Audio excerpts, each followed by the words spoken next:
Ujian psikometrik pembantu Muzium S1 dah keluar ke?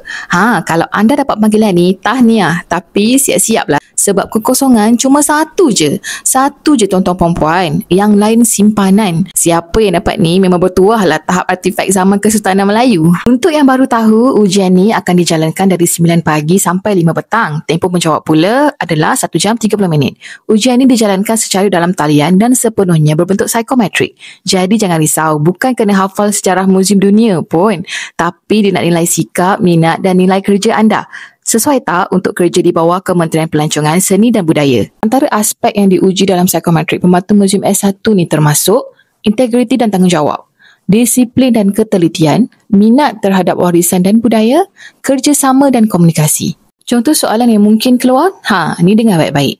Saya tidak kisah jika pengunjung menyentuh bahan pameran kerana ingin tahu lebih lanjut. Kalau anda jawab setuju, mungkin anda kena fikir balik. Sebab dalam kerja ni, ketegasan dan tanggungjawab menjaga artifak adalah penting.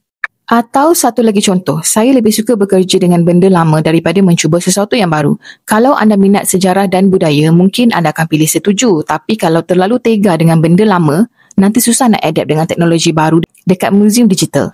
Tips ringkas hadapi ujian. Jangan terlalu cepat menjawab. Fahami maksud soalan dahulu. Kekalkan jawapan yang konsisten. Jangan kejap sangat setuju, kejap sangat tak setuju. Fikir macam seorang penjaga sejarah negara.